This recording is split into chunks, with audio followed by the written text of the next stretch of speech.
Hello again, everybody, and welcome to episode 7 of Wait, Are These Guys Friends?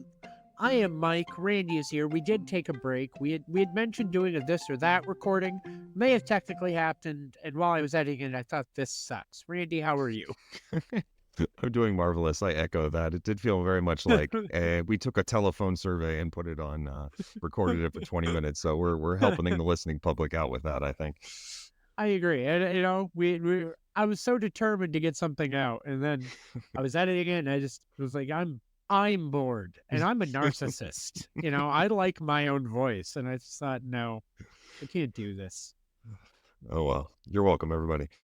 That we're both a little slap happy, so forgive us if we get into laughing fits and goofiness. But maybe it'll be good for listening. And it was nice because we had mentioned in one of the previous episodes, we managed to see each other crossing paths briefly, and we managed to see each other again crossing paths briefly. I was coming at the end of a long work trip, and you were kind of at the beginning of a short yet intense work trip. And Well said. thankfully, we were able to have a drink and catch up, and now we're both just dead on our feet and ready to give you that good pop culture content. What a lead in. I want to give the people what they want, which is I'm exhausted. Can we end this and go to bed? And it gives me pause to think, because I actually do have a what did you watch this week? I can talk a little bit about a couple of things. Do you have anything? Were you too intense on your day job, your real life, your work to actually watch anything? The only thing that I watched, and it would have been earlier in the week on Netflix, there was a limited series called American Nightmare about this woman that got kidnapped. This is from 2006, 2007 is when it happened. And a woman got kidnapped from her and her boyfriend's house. And it was right around the time of Gone Girl. And so this perception was at the forefront of everything. And they just were kind of railroading the boyfriend, even though he had nothing to do with it. And so it's just one of those kind of typical true crime ones that go on. Who's the real villain here? Is it the person that actually committed it, or the police that commit the shoddy investigations and people that are just determined by there? So the interesting watch. Oh, all right. Well, sounds depressing. So It ends well. It ends happy. So if you start it, know that okay, that's good. it That's ends. good. It ends on a high note. It's more just a things are revealed about. Wow, this is sometimes not every. It's similar to say you can get a C- in medical school and be a doctor. Similar things at times apply to law enforcement. There are great law enforcement people out there, of course, but some are just Good job. Great job hedging your bets there. That was really Excuse me, there's a knock on my door. I'll be right back. Yeah, there it is. Really impressed.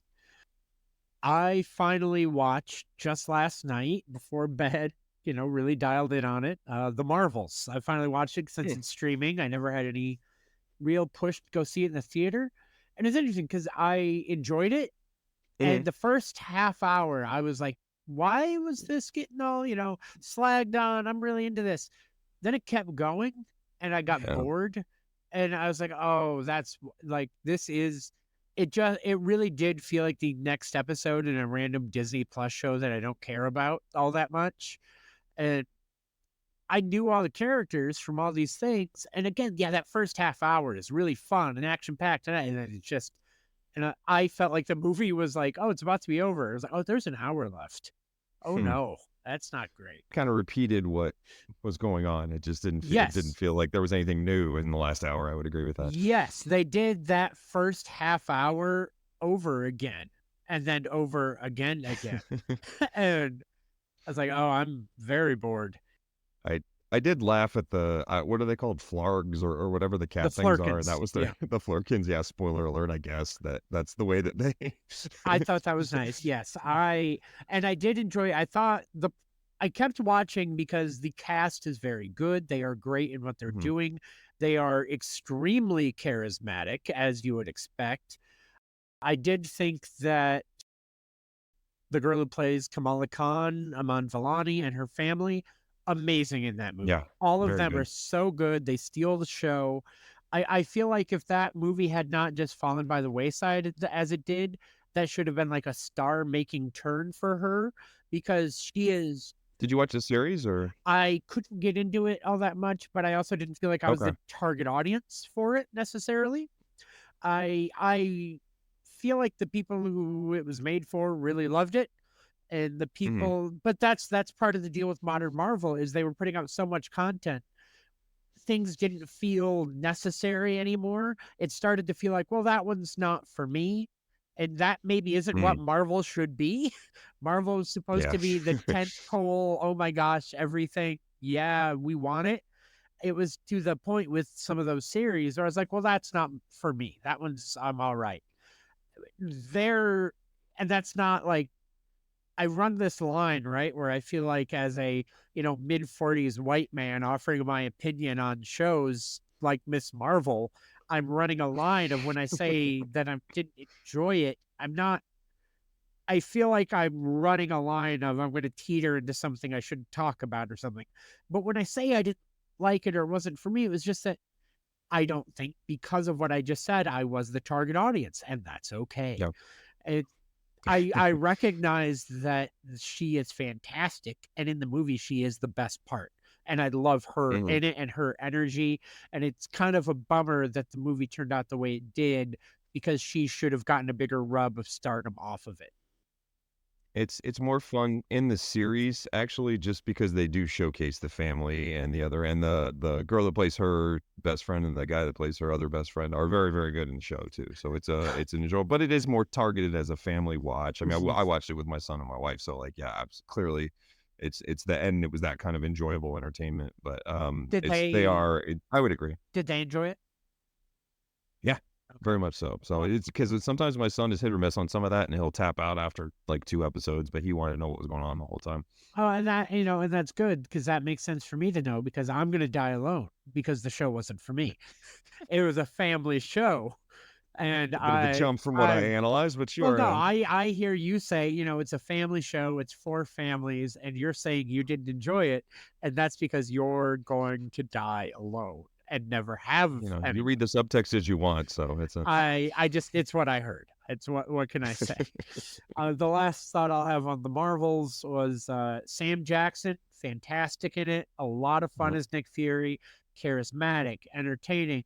And that doesn't make any fucking sense, because I saw Secret Invasion. I know I'm not the first person to say that.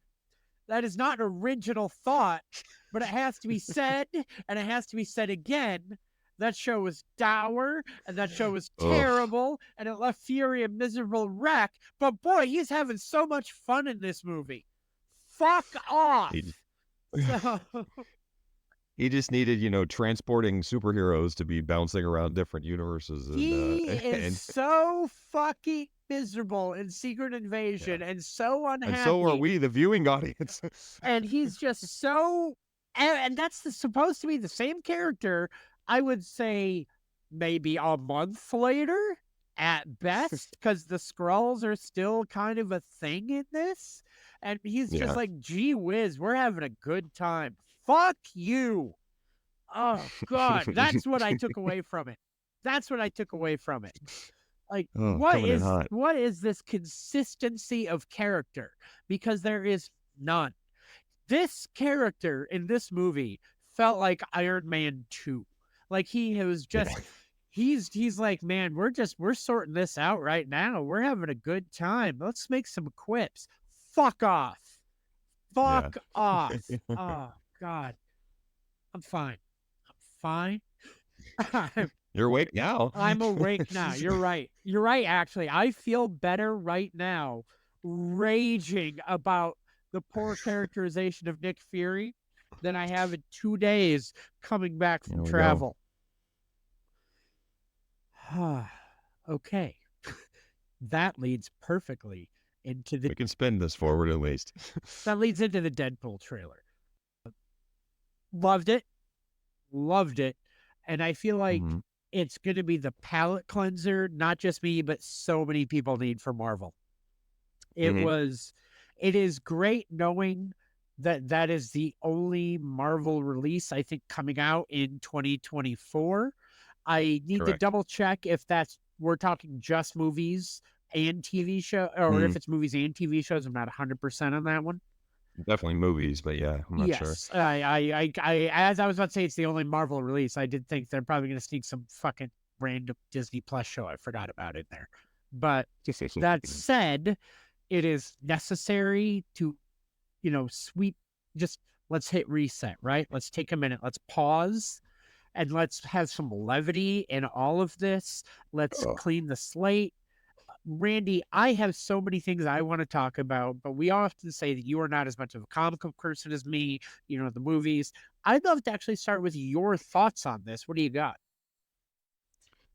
So there were a few things the first time I watched it through where I did is that really that person, or that looks a lot like this person? Maybe they're casting them to bring them back. Like first off, the brief shot of Pyro, which I think it's Pyro anyway, because it looked like the same. And then I went back and looked, and it's the same actor from X-Men 2, because I really liked some of the X-Men movies, the original 20th Century Fox ones. They, especially X-Men, the first one and the second one I really The liked. second one is still, I know I should go back and revisit it because it was for a very long time one of my absolute favorite superhero movies ever, especially pre MCU. And then I've always said that X-Men 3 was one of the first, like, X-Men 3 came out when I was 20 years old, and it was like Yep. 2 years out of high school. And it was like the first time I remember being truly let down at the movies. Yeah. Like, I'm an adult, hmm and this thing I'd been building up in my mind for years is terrible. Uh, Yeah. and the Brett Ratner of it all, and the Bryan Singer of it all. The fact that they tanked two franchises, really, because Bryan Singer left to go do Superman Returns, which wasn't good. And then they brought Brett Ratner in to force X-Men 3 instead of trying to wait for Bryan Singer and take to that. I'm derailing you, Yep. but my goodness, X3, that whole debacle derailed two franchises. Please continue. And especially just because the X2, the way that started, oh my God, like it was like, we're not even gonna, that is one of the most incredible opening scenes of across a lot of movies, forget superhero movies, just because it doesn't, you're like, what's happening now? Like, and just for the time too, the special effects were incredible. And even now, I'd be curious to go see, I haven't seen it in a while too, to go revisit just to see if it's still like 6 Atlantic. And the way that they really built up Nightcrawler and his religion, and they did him so faithfully despite making us look different. And then in X-Men 3, when he's not in the movie or mentioned ever as why he's not in the movie, just really, Right. really good. Just so good. It's a bad misstep. So, so I did notice him. Interesting to have him back in the mix. And the only other thing that I really noticed, and I went back and looked and kind of read a couple of recaps. It does appear that Deadpool is going to take a giant takedown of the 20th Century Fox movie. Like, I think he's even going to destroy this sign, which is amazing. Yes. I'm very much looking forward to that. I am so fascinated to see what they're going to do, because that's that part, and they don't draw attention to it in the trailer. It's just there. Right. He's literally just having a fight scene in front of the old 20th Century Fox Studios logo. And so I have a thought about this, right? The kind of assumption based on the trailer, based on what you hear, based on everything, none of this is confirmed, but the kind of assumption is, so you watched Loki, right? And Yeah. so both seasons of Loki, great. But the TVU's big deal, pruning timelines, keeping people, in check, all this stuff. Obviously, by the end of Loki season 2, they've stopped pruning timelines, and Loki's, in the middle, keeping it all orderly despite the branches. So you do wonder where this is going to fall, because in the trailer, they're very clearly, I think, having Deadpool prune the 20th Century Fox timeline. Now, Right. I don't know where that goes or what that shakes out to be, obviously, but they're clearly like going to prune him. Here's my big prediction based on the trailer. There is not spoilers, and this is not a rumor I read. This is just my prediction based on what I'm thinking and feeling. You have that happy family scene where you have everyone from his recurring cast that has been in the Deadpool movies that survived and that he loves, right? My hot take, all of those people are dead in the first 10 minutes. Every single one of them gets pruned in literally the opening scene before the opening credits. I am convinced there's nothing that backs that up, right? But I am convinced that's the first scene in the movie. He opens up about how he's happy and content and he rescued Vanessa, because you remember too, what's great is the entire end of Deadpool 2 is time travel and fucking with timelines. That's the entire ending of that movie. Yeah. They can actually do this canonically, in theory, within whatever they want to do. I think the TVA shows up. They can even reference the end of the movie. And I think the entire first maybe 10 to 15 minutes is a big fight scene. And it's just everyone gets whittled away until it's just Deadpool. And none of that is based on anything. And that'd be super on brand with the movies, right? So I agree. And I also think the first person that gets taken out is Peter, guy from X-Force. Rob Delaney. Yes. I think he's the first one. He's just, they bring him in and just, and then the last one would be Vanessa for emotional reasons, obviously. And I didn't look at it frame by frame, but I'm blanking on it. The lucky superhero. She's not in that Domino, scene, right? Well, let's you and I find out correct. together in a part that can be trimmed out for timing. We don't need to include this part, but now I really just want to try it again. You and I can do this together. Let's watch it together. Okay, listen. You and I hanging out, watching trailers together. Do you see it? Oh we my figured God, it this out. is After crazy. all the times yeah. you lied to me about Joe Pesci, we figured it out together. All those times. Who's it? I'm trying to see who's in this picture. That's the other question. So is it clearly the same? Everybody that's at the party, right? Colossus, Blind Al, Yukio, Negasonic Teenage Warhead. Who's the guy with the fucking beard? I don't remember him from either movie. The bald guy with the white beard that's in the party scene. Oh, he's from the bar. He's from the biker bar, from the assassin bar. And I'm telling you right there, he is there representing the assassin bar, because they're not hiring TJ Miller back. That's for damn sure. He ain't TJ Miller ain't happening. No. That character would be TJ Miller if TJ Miller hadn't TJ Millered himself. That's exactly what that would be. Yeah. Negasonic, Dopinder, Peter, Colossus in the background, biker guy from the assassin bar, and Vanessa. Yep. I keep calling her Vanessa. Is her name Vanessa? What the fuck is her name? Is that her name? Maybe. Vanessa, I still only think of her as from what was the Showtime show where the guy turns? I'm blanking on it. You did great. You did great. Sounds fantastic. I'm really impressed. It sounds like an amazing show. It's awesome. Very memorable. I think of her from her 2 seasons as the lead alien from the remake of V on ABC a few years ago. And I was doubting that her name was Vanessa, even though it is, because Vanessa is also the name of Kingpin's girlfriend in Daredevil. So. Oh, okay. I want to dial back. You see this bald person right here? My gut reaction is that that's a fake out, and that is still actually Patrick Stewart, because he has shrunk it and gotten older and narrower, and I'm convinced that's still him, that they're trying to make it. That's not the bad guy like they're speculating? I think everyone's trying to make us think that that's Cassandra Nova, which is in the comics his female evil twin. I think it's going to be a fake out. I think it's still going to be Patrick Stewart. And there's nothing to back that up except for the fact that, like, he's just gotten really tiny and old. And I'm like, it's still Patrick Stewart. I see it. Because they were saying that the Crown's Emma Corrin is confirmed to play a big role in the film, and I think that's I've heard that too. It's probably her. There's this part of me that thinks they can't do it without him, and they've had him in here so often that to me it almost makes sense. Yeah. What do we think's happening there with all the debris? Is that anything we recognize? Is that anything we know? Because it doesn't look like it to me. But actually, there is some talk that smoke around the guard is in Loki. Do you remember when they go to like the thing at the end of timelines? Yeah. Yes, that's it. Yes, which that tracks. I could see that. There are a lot of people, myself included, that when we first saw the guy with the mask and the hood, it's like, oh my God, is that Dr. Doom?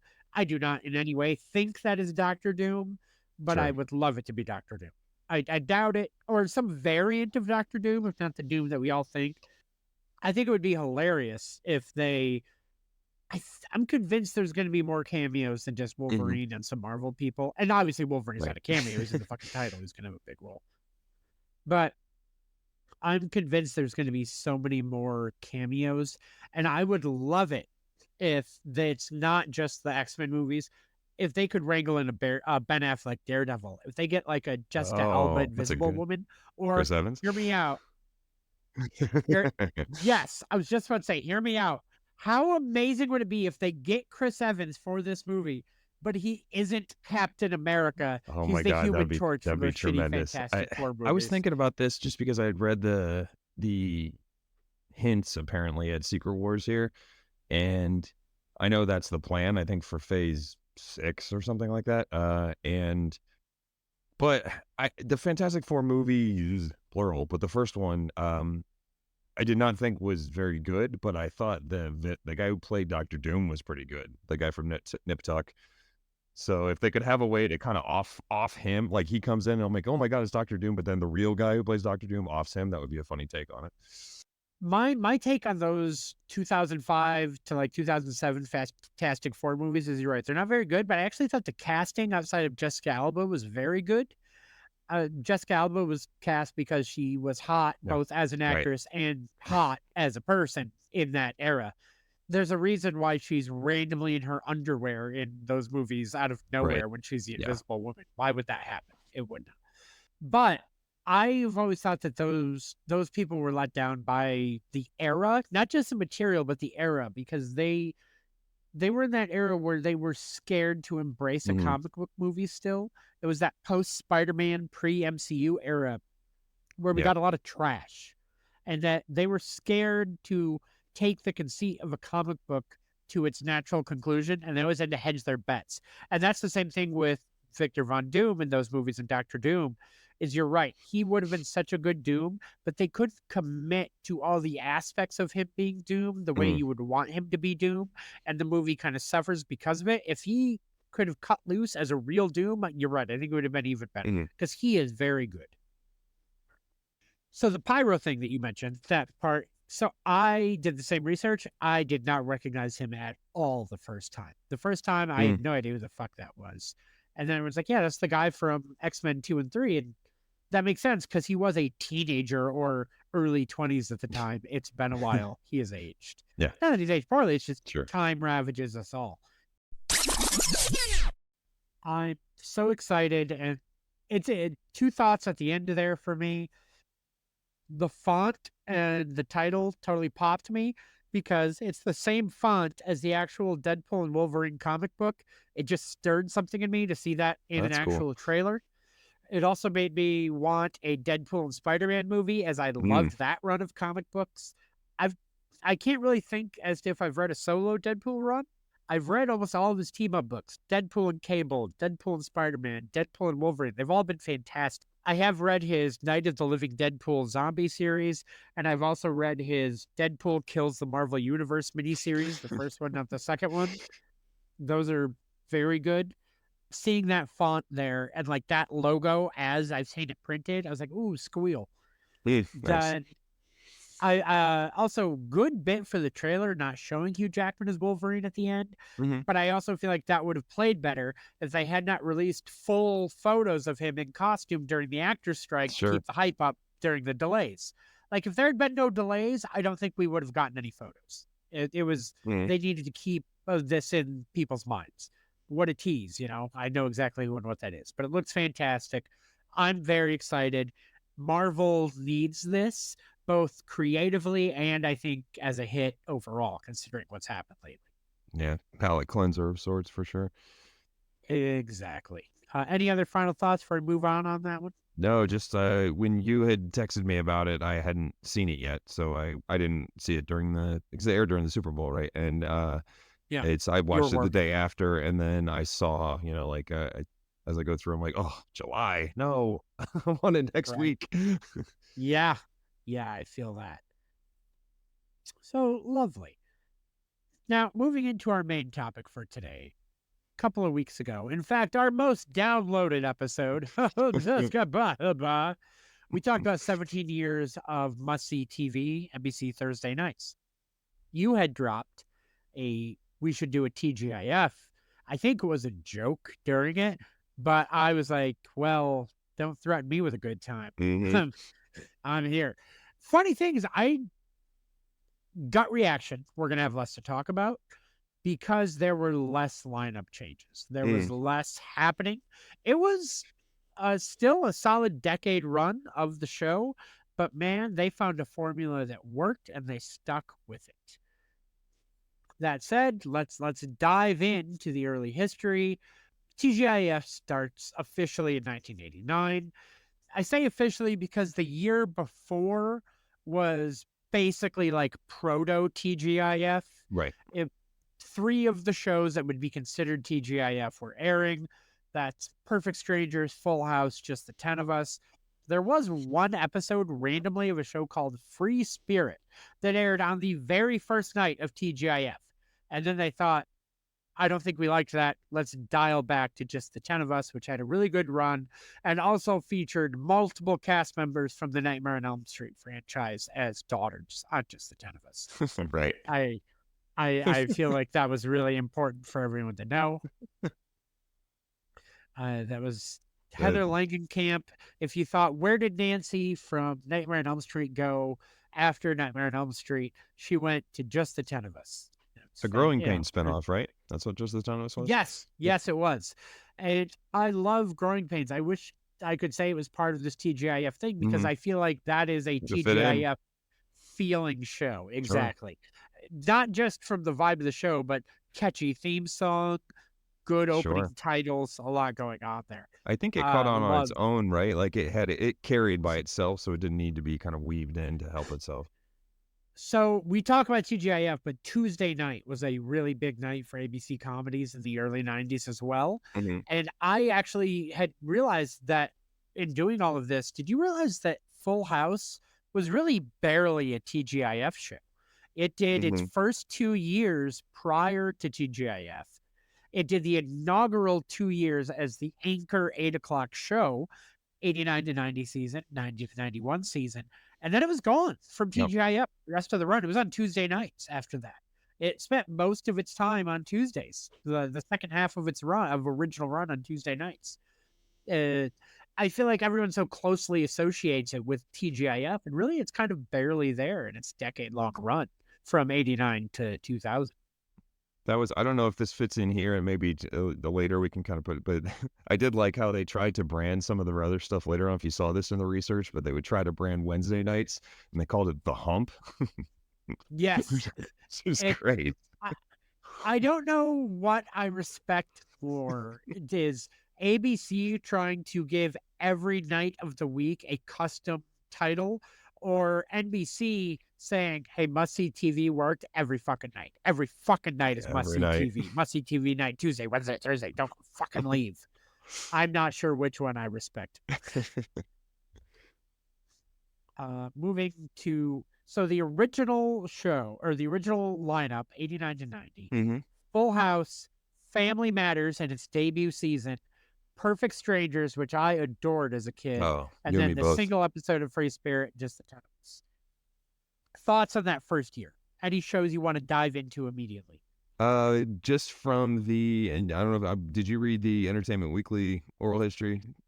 Because there's a lot. I did not. Oh, okay, there's a lot of cool. Please hit me. There's a lot of cool stuff in there that breaks down kind of just the feel of it, the mindset behind it, how they wanted to build the interstitials between each of those shows. The idea was the family sit down basically for 2 hours straight, and they were amazed at how it started to develop, and they would get 90% retention, which is unheard of, from 8 to 8:30 to 9 to 9:30. It's usually there's a giant drop off. We talked about in must-see TV, just even 8:30 sometimes would get that, but not always. Most of that must-see TV wasn't about must-see TV Thursday. It was about the 8:30 spot and how it kept failing, and it couldn't retain that audience. Yeah. TGIF did not have that. And you note the interstitials. I did read that the interstitials, which were always a big part of it, started on Tuesdays with Perfect Strangers. Mm-hmm. When Perfect Strangers came to Fridays, they brought the interstitials with them. The first TGIF officially branded was Full House, because I have that promo here on YouTube and I'm going to play it. This is on YouTube, first official ABC TGIF footage. Okay. Let's enjoy these 20 seconds together. Show Full House. Then we'll premiere a new show called Family Matters. Right, then after that, premiere Perfect Strangers and a special sneak preview of Free Spirit. Yeah, you see, it's about this really good-looking housekeeper. She's a witch, you know, so she's got that going for her. There we go. And then it goes right into Full House. Yeah. Here's the takeaway from that for me. That's all fine overall. Dave Coulier absolutely is doing his Bill Murray from the Real Ghostbusters there, to the point where he dives into a Caddyshack line at the end. He's got that going for it, which is nice. All he's doing in that voice, that is not a goofy voice. That is his Peter Venkman from the Real Ghostbusters. Like, you motherfucker, you only had a few bits you knew how to do. Yeah. Come on now, cut it out. Oh, so the other thing, and just that I noticed from that oral history, and there's a few other things we can weave in, but specifically from that first season of Family Matters, and this is important because it shows Family Matters kind of skyrocketing, that obviously a wholesome show that tackled a lot of good family themes that people could feel good about and laugh along with. But originally, Steve Urkel, obviously Jaleel White, was just a ancillary character. He was just going to kind of show up and do whatever. And on the day of that taping, when it kind of blew up, there was a frat. So Jaleel White talks about this. There was a frat that was in the studio audience, and every time he came out, they would be like chanting like Urkel, Urkel. And when there weren't scenes with Steve Urkel in it, he said they were like yelling out like, "What is this shit? We want the nerds." And so he was like amazed at that kind of reaction. And he said that, all right, they taped this on a Thursday or a Friday. And then, he thought it was just going to be a bit part. He was still in, public school or wherever he was going to school. He went back to school on Monday. They pulled him out of school that next Monday to be like, yeah, you're coming back to this show for an extended run. And here we go. And then Urkel Mania took off. Yeah. And I know a lot of that, not from reading the article that you read that was clearly well researched and has a lot of interviews and valid points. I know that from that Key and Peele sketch where right. where Jaleel White is essentially a crime lord and threatens Reginald Vell Johnson playing Carl to just stay in line. Amazing. And don't fuck this up. Yes, that was, I imagine, a real that was just like documentary footage in my mind. Mm-hmm. So I'm really fascinated by this Free Spirit show, simply because it was, why did it only air an episode? I guess they would probably never thought that they were going to do anything with it there, because they do say it is a special preview. I was also looking at I just briefly kind of clicked on it. It didn't look like it fell under the Miller Boyett stuff, I think. So maybe it was a different production company or something like that was just kind of left over from something else. And they're like, oh, well, we'll kind of just grandfather this in. Yeah. Only lasted an episode, so. Yeah. Those Miller we got the special sneak preview, and that was about it. It makes me laugh too, because I know there were other shows on TGIF that you do associate with TGIF, but those Miller Boyett productions, it's not just the style of show, it's the visual look of the show, right? Sure. It's not the content, it's the theme song, the text, every opening credit, big chunky yellow text. Yep. Every single one. That is our font. That is our shit. Don't forget sweeping scenic of insert city here. Yes. 100%. And that every single one of those themes is a fucking banger. Oh, it's true. They knew how to do that. All right. So the first season, obviously, that's great. And I believe that is, I want to confirm, did just the 10 of us, was that their last season? Or did they simply move to another night? That was their last season. Okay. So the first official, even though they were there for the proto seasons before it, they only did one TGIF year, but they were kind of there before that. Gotcha. Second year TGIF, 90 to 91. Full House. Family Matters is for the first half of the year. Then Dinosaurs. Perfect Strangers, then Family Matters for the second half of the year at 9 o'clock, then Baby Talk, and then Perfect Strangers second half season at 9:30 after Family Matters. Right. Nice little switcheroos there for everything as they get dinosaurs into place. Okay. Which, as a kid, I loved dinosaurs. I can't talk about it. We're gonna dive in. I was prepping. I was like, am I gonna tell this story or not? I am gonna tell this story. I have a weird relationship with the show Dinosaurs. Okay. I've always thought it was a bad reaction to a medication. I had like a panic attack as an 8-year-old at after school daycare. Mm-hmm.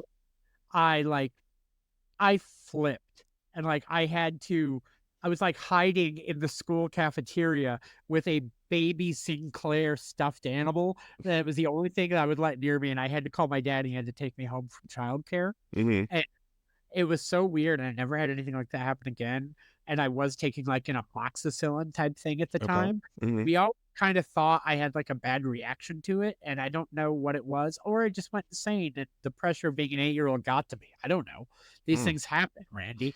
Well, how old's your son? 11.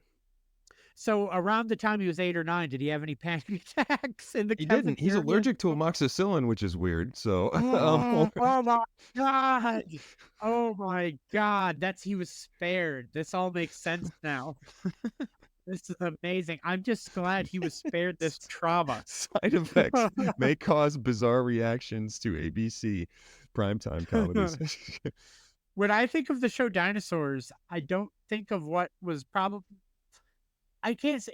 Was it a good show? Be honest, because I know it and I've seen it. Was it a good show? It tailored to its audience. So, I mean, it was very much Yeah. like, kids are going to enjoy Muppet looking things. And when they brought the baby in, the baby had a couple different, I'm Yeah. the baby, not the mama, had a couple different catchphrases. So kids love that shit. So, and I'm sure you've done it too, where you listen to the DVD commentaries of The Simpsons, and there's one at one point where they mock it on they're watching TV, and then someone just comes out, one of the writers or whoever's doing the DVD commentary just comes out and says, I'm gonna say it, Dinosaurs is a ripoff of The Simpsons or whatever, and it kind of is. But it's Yeah, you're absolutely right. Considering the timeline too of development, there's no way it wasn't a reaction to The Simpsons. It was, well, we need to come up with our own edgy family with a twist. Yes, it was The Simpsons.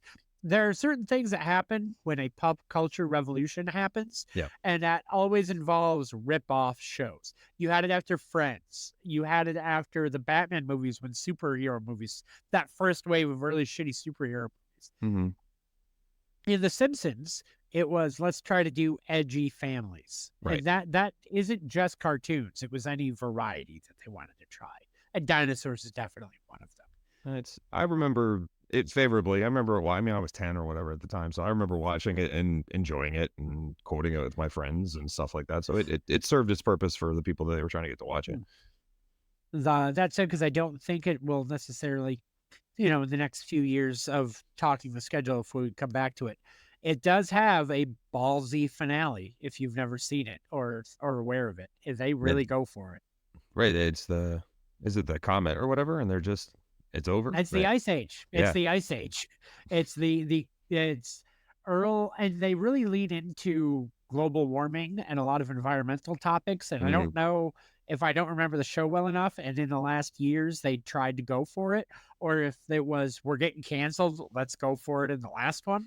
Yeah. But they really hammer home the environmental stuff, and Earl causes global warming, and an Ice Age happens, and it's all of the dinosaur family in their home going, I'm sure it'll all work out, as they shiver in the cold. It's dark. Oof. It is dark. The other thing I remember about it is, and another speaking to that, is that Robbie gets, there's an episode where he's battling with people that are assured that the earth is flat. And he goes back and forth. And so he gets punished by the courts or whatever. And he says, my sentence must be, you have to walk me to the end of the earth. And they just walk all the way around the earth. It's one of those things that without realizing it, you're bringing up kind of a shot at people like that. It's interesting. It's good. So looking at that year, and I am stunned, I say, to see this show, not just at the 1991 season, but the 91-92 season, because one, I remember it clearly. I don't remember it being good, but I remember it clearly. Baby Talk. Oh, Do yeah. you remember Baby Talk? It was Look Who's Talking. It was Look Who's Talking. And it wasn't just Look Who's Talking. It was Look Who's Talking from some of the creators from Look Who's Oh, Talking. wow. Okay. But there had been a show that was on until 1986 called Look Who's Talking. So I wow. don't know if because of that, they're like on TV that was too recent, or if they just wanted to differentiate themselves enough, or if they thought the TV show audience was too fucking stupid. Who knows? But they called it Baby Talk. Wow. And you know who was in Baby Talk, don't you? George Clooney. Yeah. Yeah. With the voice of Tony Danza as the baby instead of Bruce Willis, because, you know, TV budgets. I get it. Sure. And when I say it was from the same creative team, it was basically Amy Heckerling, you know, of Okay. Clueless and Fast Time at Ridgemont High, who had a lot of input on Look Who's Talking and had directed the original movie. She helped to create the characters for the show and helped to direct those original scripts. But also, it wasn't Look Who's Talking. Shut the fuck up. It wasn't Look Who's Talking. It was Look Who's Talking. That was, I do remember that. I'm looking on the side here that at times I will sit there and I'll go to myself, I like bread and butter, I like toast and jam or whatever. And I'm like, Yeah. that was the beginning of it. And I'll sit there and I'll go, that was the beginning of a show. What show was it? It was indeed the theme song to Baby Talk. And listen, if you need to look any further, that this was the store brand Look Who's Talking. And Look Who's Talking, it was Baby Mikey. And in Baby Talk, it's Baby Mickey. So they are not hiding that very clearly. So moving on to, did you look at like the actual programming block on like Wikipedia? Mm-hmm. Do you see the Hi Honey, I'm Home that aired in the summer of 1991? Do you remember this show? I have no idea what that is. I remember it because I remember being so angry at it, because we have talked about in other episodes how big of a like old sitcom Nick at Night person I was. I watched a lot of Nick at Night. Randomly, one night of the week during this year, they would not actually air any old sitcoms. They would air like 2 episodes of Hi Honey, I'm Home, which was sponsored. It was like developed by Nick at Night, aired originally. It would air first on TGIF. Then on Sundays, it would air on Nick at Night. Okay. And it was a fake 50s sitcom. It was Pleasantville. It was the 50, and it wasn't when I say it was Pleasantville, I mean that sort of a concept, because Pleasantville is really good, and this wasn't. It was a 50s sitcom family gets canceled, and they move into the suburbs in the 90s. It was like kind of doing the Brady Bunch movie, which is also good, before the Brady Bunch movie. So great concept, I guess, in theory of what they're trying to go for. Terrible execution. Okay. The only thing that's worth noting is the like attractive blonde, you know, preppy, popular daughter played by Julie Benz, who would later go on to be Rita on Dexter. So, Oh, okay. there you go. So when we talked at this at the beginning, I was saying I feel like we're going to have a lot less to talk about because there's a lot of consistencies and schedules. Mm-hmm. When you move on to the 91-92 season, Family Matters is still there. Perfect Strangers is still there. Baby Talk fucking is still there. Dinosaurs is still there. There are 2 new shows, and one of them is big. At 8:30, you get what becomes, in my mind, another TGIF anchor show, Step by Step. Okay. And I love Step by Step. Hot take of the classic, like, Miller Lambert, of the classic Miller Boyette themes, my favorite TGIF theme song. Take that over Really? Full House. It is. It I is. can't I'm go with you sorry. there. I'm Perfect Strangers all the way, but I love Perfect Strangers. That is a great theme. I love Perfect Strangers. But they hadn't worked out the formula. It was early. It was the first one. It was like pre everything. It was, here's the thing about Step by Step, Randy. I gotta pause while I look up one extra thing. Yep. Here's the thing about Step by Step. The dream got broken. Seemed like all was lost. What Oh, would be boy. the future? Could you pay the cost? You wonder, will there ever be a second time around. time around? Whoa, whoa, whoa, whoa, whoa, whoa, whoa, whoa. When the cheers are over and the moment has come, say, my Lord, I think I found someone. And no one would be better to be putting it together for the second time around. Randy, it's about redemption. It's Mhm. about finding your second chance, because we got the woman and man. We got the kids in a clan. Only time will tell if all these dreams fit under one umbrella, step by step, day by day. A fresh start over, a different hand to play. The deeper we fall, the stronger we stay, and we'll be better the second time around. Step by step, day by day. A fresh start over and a different hand to play. Only time will tell me, you know what they say, we'll make it better the second time around. Aren't you fucking inspired? All I could think of is the glasses kid sneezing in the popcorn and going down the roller coaster while you're reciting that. Fuck you, man. That's good shit. I don't care. That being said, let's I mean, Family Matters theme is pretty good too, man. Like hang there's on. a I gotta lot of bring good these ones. all up. I'm gonna bring these up, and we're gonna compare dramatic readings, since I can't play the songs legally and have this episode go out. Like, we've already pushed our I mean, limit with some audio in the past. I want to see. Can I do? It's a rare condition this day and age to read any good news on newspaper page. You are not selling your themes, sir. I'm trying. Well, I'm doing it from memory. I'm not reading it. Okay. I'm trying to see if my I can bad. do it without. Yeah. I mean, first off, great. I didn't realize that's what you were going for. I just Yeah. thought you were like giving it the most listless reading of all time, and I was really disappointed in you. No. I now recognize what you were going for. Gotcha. Sorry, please continue. I'm listening. I've got the lyrics here. I have to look Go up the for it. rest of it now. Actually. No. I want to see. Start over. I want to see how far you get. Okay. I think I'm gonna miss that second part. So it's a rare condition this day and age to read any good news on the newspaper page. I don't know. It's something of a grand design. Yes, you are right. Love and tradition. Love and tradition of a grand design. Some people say it's something harder to find. Even harder. And that's the ramp up. But there must be some magic glue inside these Clue inside these gentle walls. Because all I see is the Tower of Dreams, real love bursting out of every seam. As days go by, it's a bigger love with the family. Did they cut verses out later on? Because I don't remember these middle verses. I think they would do those on like when they would have those ABC shows where they would preview the shows. They would that's when you would hear the whole thing. Or these were like for like ABC upfronts and stuff like that. Yeah. They would play it at kind of like how you never heard the whole Cheers theme, and those like middle verses are Right. fucking weird, which I still love. Now, back to ABC. I kind of want to quiz you, but I really listen. The Perfect Strangers theme is a banger because sometimes the worlds look perfect, nothing to rearrange. Sometimes you just get a feeling like you need some kind of change. I'm going to cue you to see where you're at. You don't have the lyrics in front of you, do I you? don't.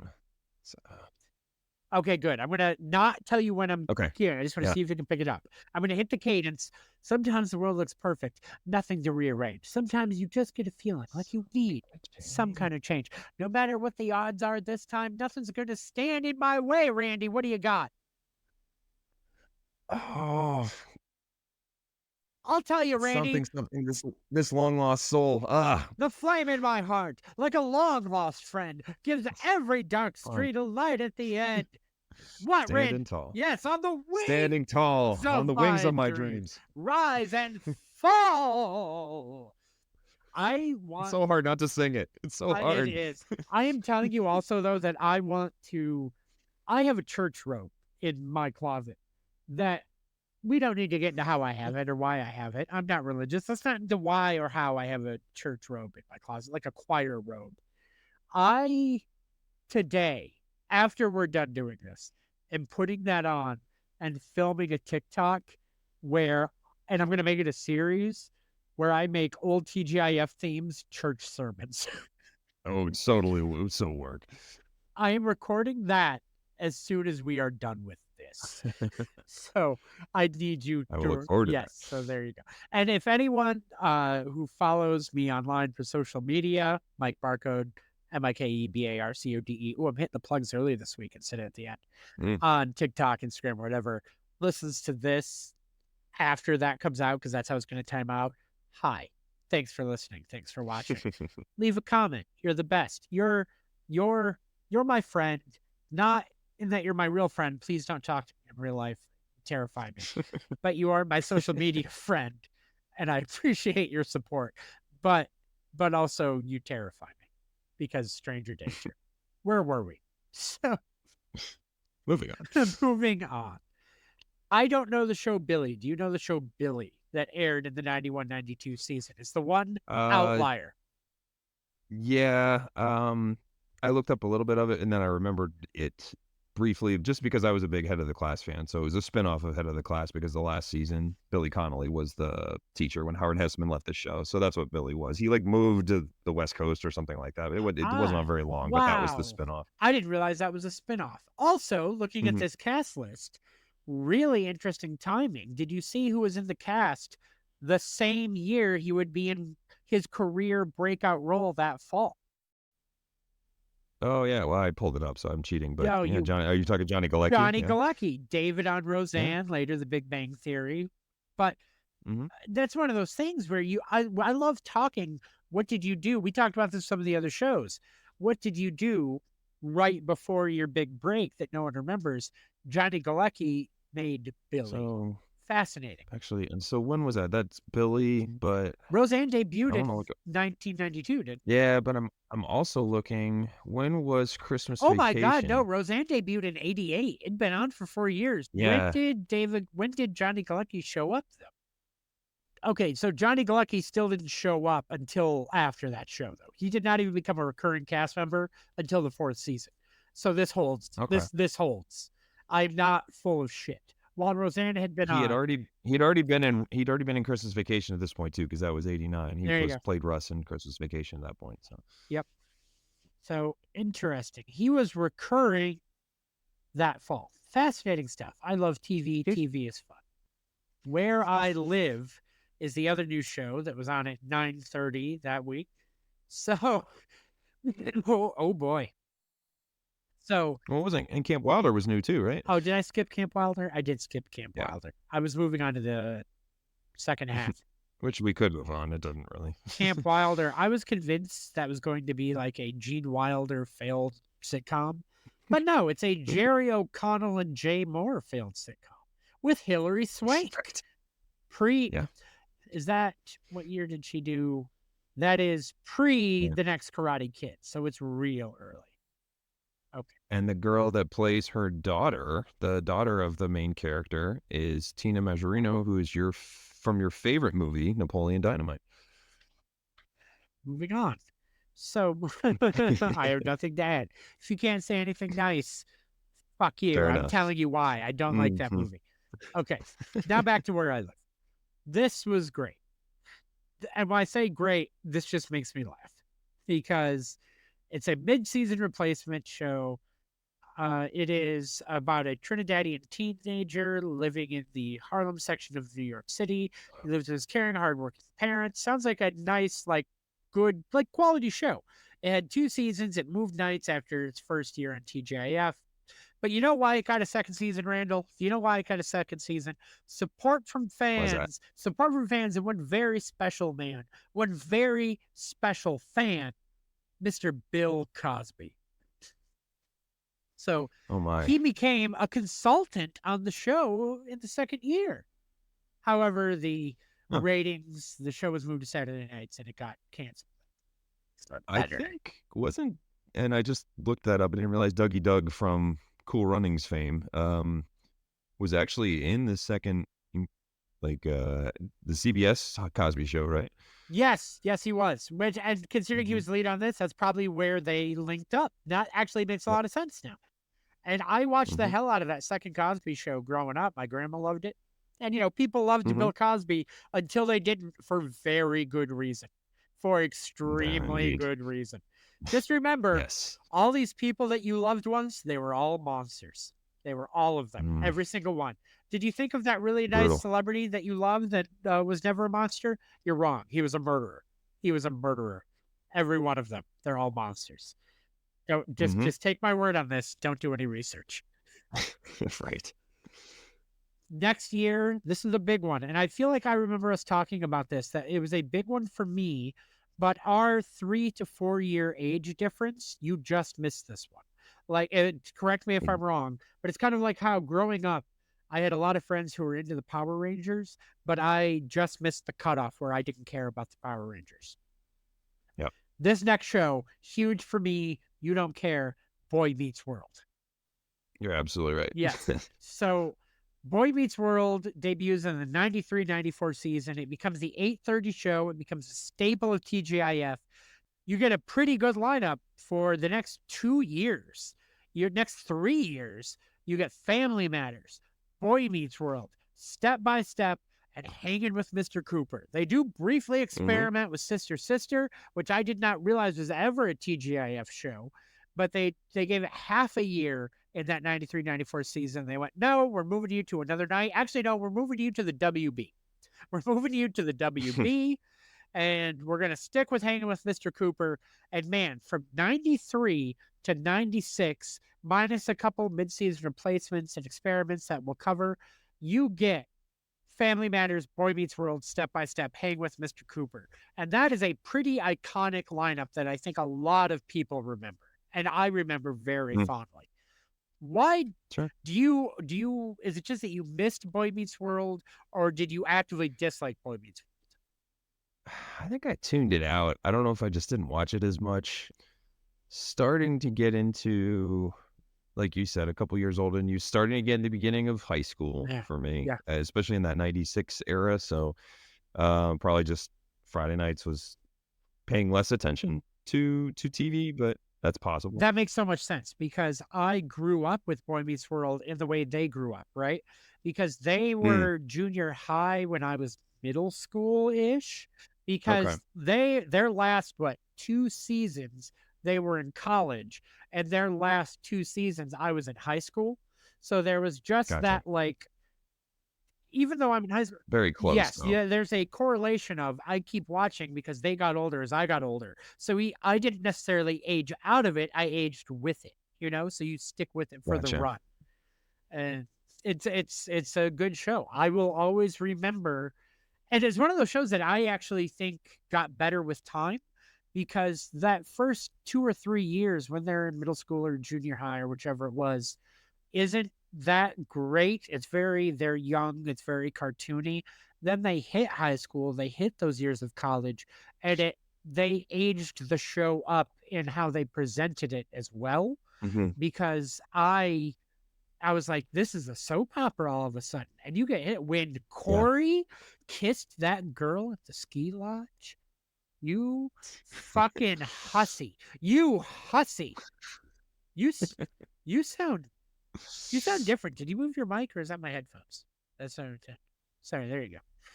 Hello, check. No, 1, 2, 3, 8. You sound either louder or better. I'm not sure. It threw me off, frankly. You sounded way louder, and I was like, what happened? What's going on right now?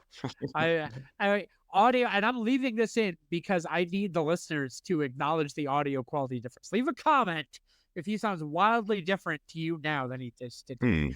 Dialing back to that fucking whore that kissed Corey Matthews in the ski lodge when Topanga. Now listen, I get it's the teenage version of Ross and Rachel. They were on a break, and it's always going to be that debate, right? They were on a break, but Topanga would have made up.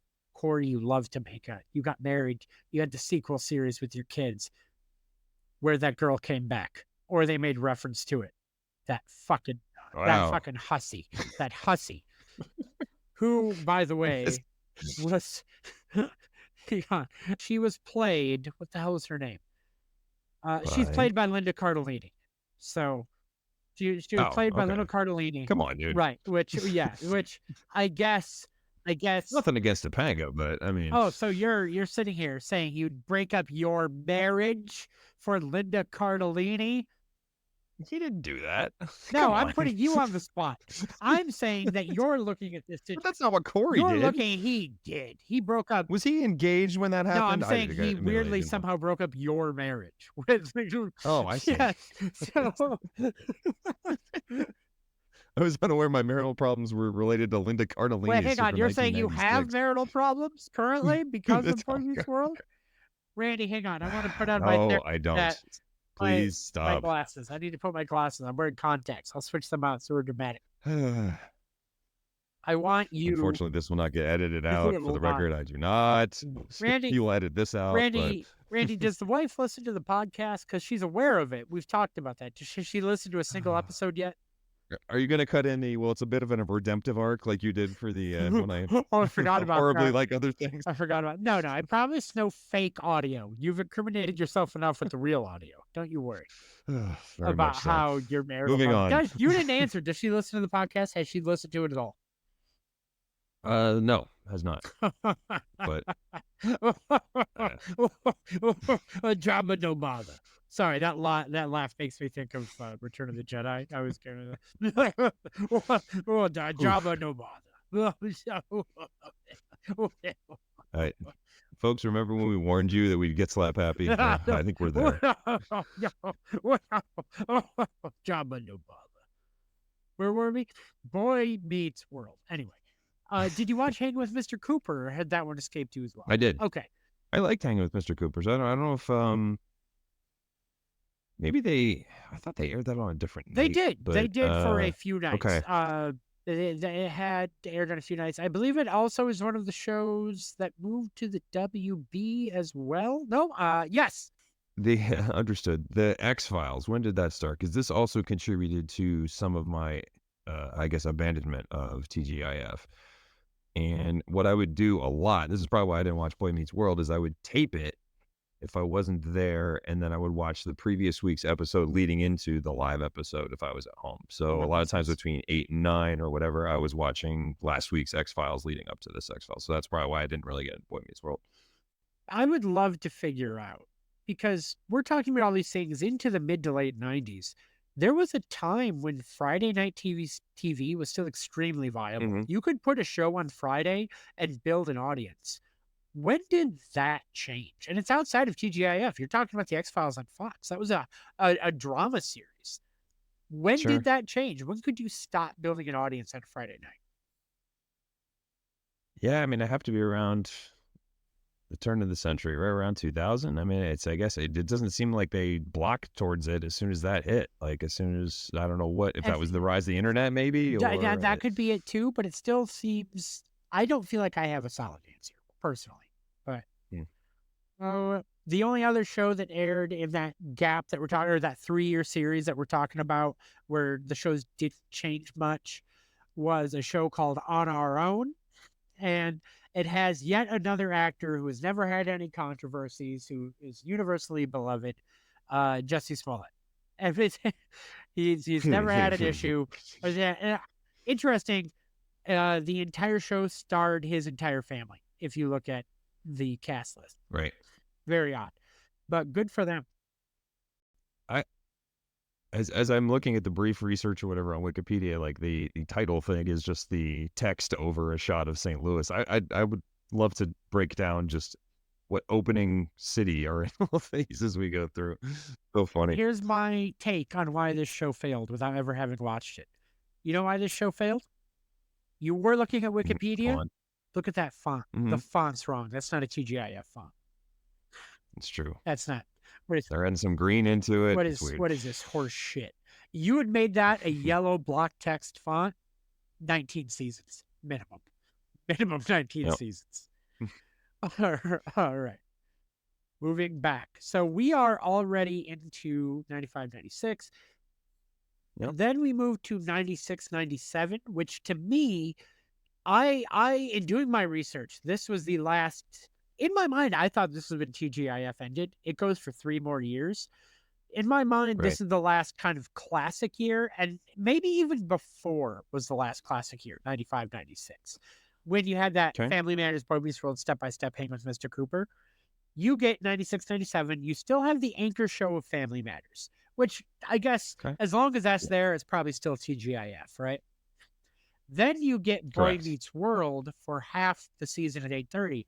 The first half is Sabrina the Teenage Witch, which is a smash hit. You cannot deny Sabrina the Teenage Witch was a big deal, was a big hit. I watched it. A lot of people watched it. I don't know if you watched it. Again, it could be an age thing, but that was, Mhm. it did its first half on TGIF before its next half was on the WB. And I don't need to backtrack that. I've double checked it already, verified. It went TGIF, Okay. TGIF ended, and it went, we're going to the WB. Gotcha. So then it had, this was not good. The debut season of the Clueless TV show, which Right. after TGIF, Bomb, yeah, right? you think it did. However, after that first season, it moved to the UPN. You just forgot about it. The debut of UPN okay. happened. It got 2 more seasons on UPN, which I did not expect. Wow, okay. Then Sabrina filled that in for the second half at 9 o'clock. And then you had the second half. They did a lot of shuffling, right, this year. If you look at Family Matters at 8 o'clock, at 8:30 throughout the season, you had Sabrina and Boy Meets World. At 9 o'clock throughout the season, you had Clueless and Sabrina. Then at 9:30 throughout the season, you had Boy Meets World, Clueless, and Step by Step.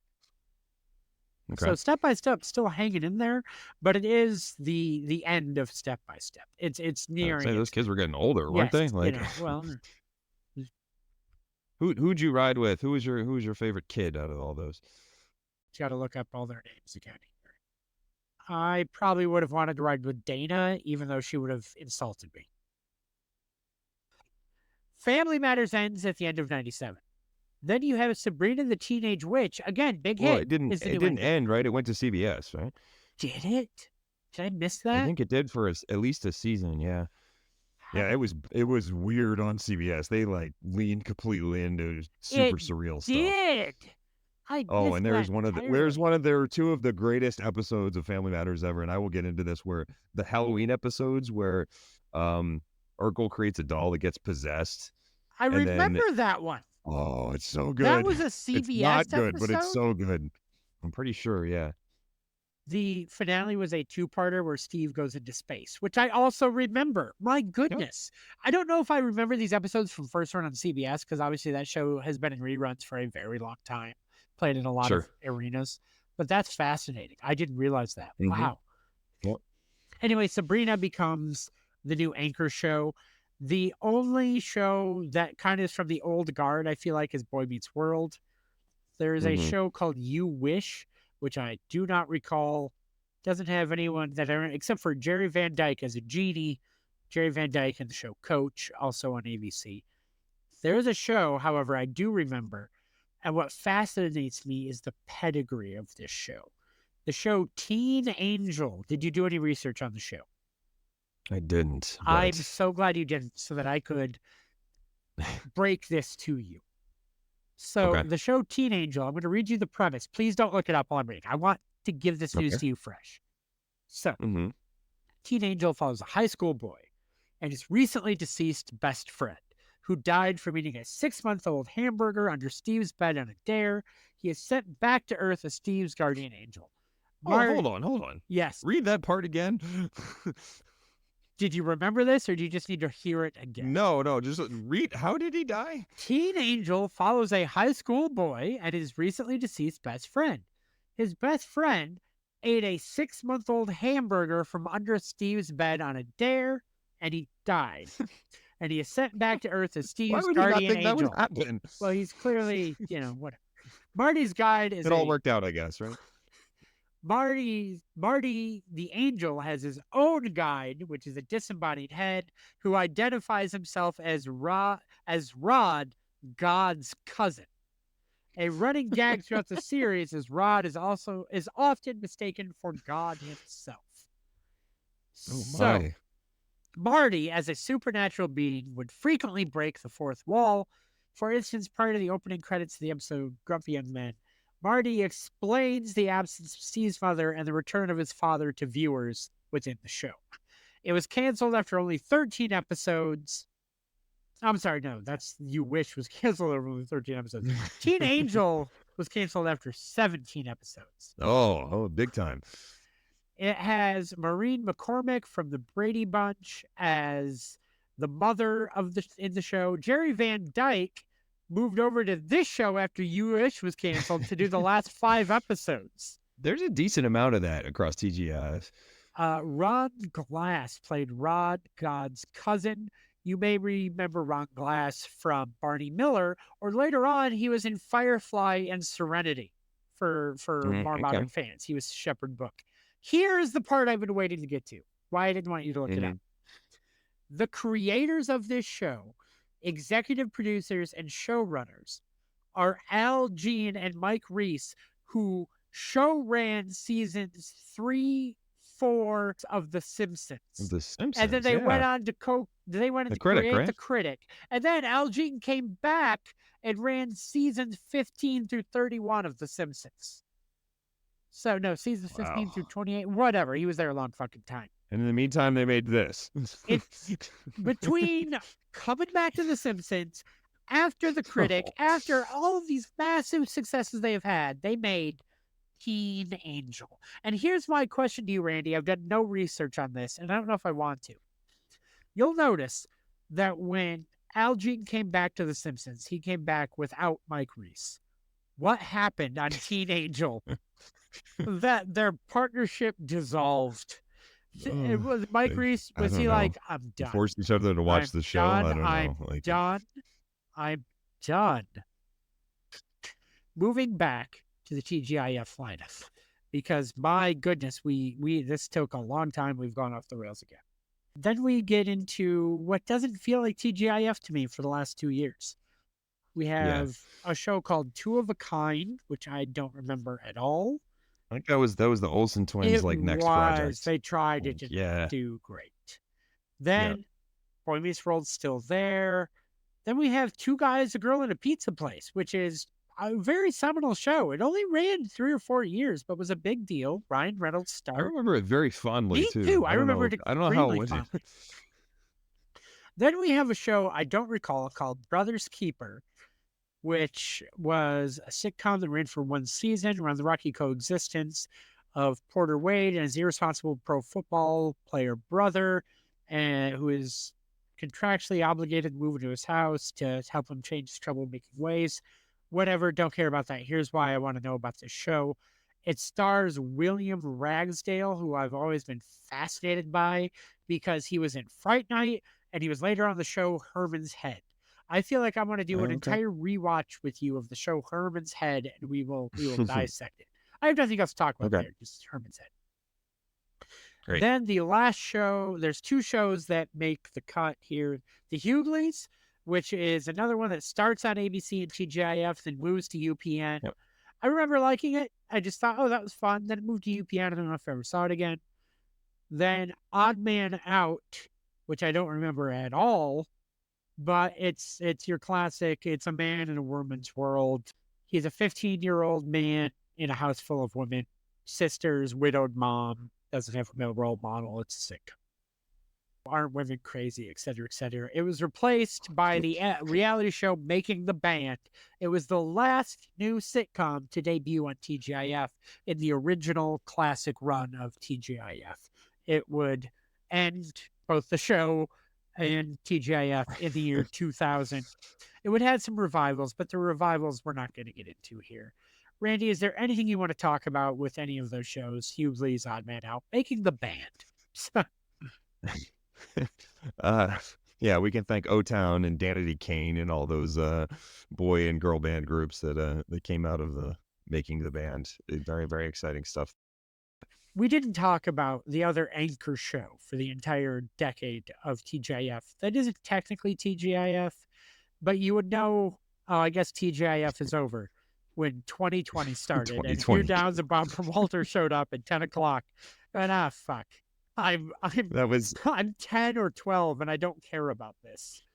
I remember in that oral history that I referenced on Entertainment Weekly, they talk about that, where it was just like, did the parents get to the TV quick enough to change the channel as 2020 comes on and talks about some gruesome, horrifying, serial killer that's committing murders across the country that you clearly don't want your 10-year-old to see. Right. Also, 2020 is still on. 2020 has outlasted everything and everyone. Fascinating. It's 60 minutes, man. I would like to note the pivot in material that happened the next season. Two guys and a girl becomes the anchor show at 8 o'clock, which really fit with a more modern vibe. That is a show that I have fond memories of, but probably wasn't good. I need to revisit it. I just remember it being weird, and Norm was Norm. The Norm Macdonald's sitcom that lasted 3 years. That shit was never going to be on TGIF. You knew they were switching gears. But that's it. Any final thoughts on TGIF as a whole? Anything you want to get into? Anything I missed? Anything you want to talk about? Just a pretty revolutionary way to approach getting people to stick around and take into realizing that the kids that were growing up, so people that were in that high school and college age, weren't going to have any interest in Friday night viewing. So let's market it towards kids and parents, and to find this kind of almost kitschy, but feel good comedies. They said there's a lot of physical comedy on purpose in a lot of the shows early on to really just kind of drive home that was the funny thing to keep kids watching. A lot of catchphrases. Critically, these shows didn't do very well. They're not if you go back and look at it, and that wasn't really the idea, but it's interesting that I don't think anybody won an Emmy from any of these shows, and so it's even the very special ones. So it was interesting, but I'm sure it made ABC a ton of money from advertisers and continued viewing. There's a term I like that's called critic proof, where it's something that is not designed to be criticized. It's not designed to be reviewed analytically. Sometimes that can be good, sometimes that can be bad. Like a lot of times Marvel movies could be dubbed critic proof because they're being built for the audience that already exists. Who cares how it gets reviewed? That has changed in recent years, but there was a time when they were critic proof. TGIF was critic proof. And to your point about growing up and when you started tuning on some of these shows, in a way I hadn't really thought about, because I think I was prime age for the entire run for not being able to go out and do anything. It was also, I was a goody two shoes in high school. I did not do anything noteworthy that was fun or exciting until the summer after I graduated high school. It's just who I was. I was the little geek who stayed home with his friends. We sat in the basement, played video games, and watched TV. But there was a whole audience built in who couldn't go out on a Friday night, who didn't go out on a Friday night.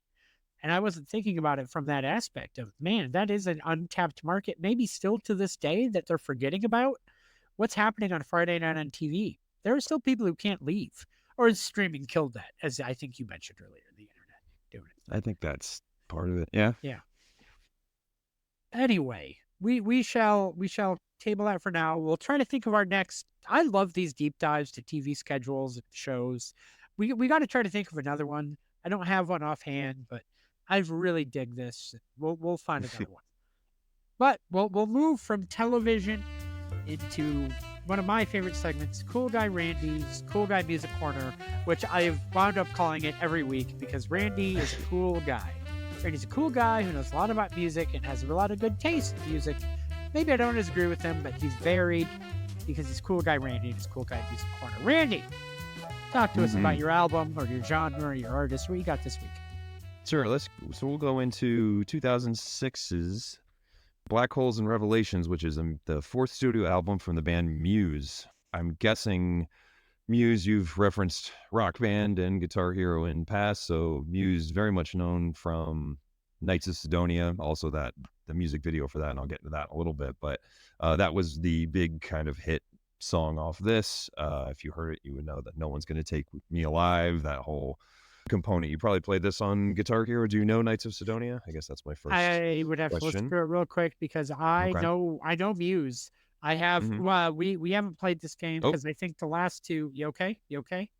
You lose me? No, that's what I'm saying. I'm waiting for it. No, I got you. Do you have Muse? Okay. I was like, oh, what's wrong? You went, I was like, oh, that must be. I was anticipating your phone thing. Yes, I just assumed technical difficulties like a fool. I have a decent amount of Muse on my phone. Okay. So and actually that first one right there is Black Holes and Revelations. Yes. So and that's good. I don't have a lot from that one. My favorite album of theirs is The Second Law. I like that one a lot. That's where I discovered them with, Panic Station and Yeah. with the, what one is that? What is that one? Help me. I don't know that one.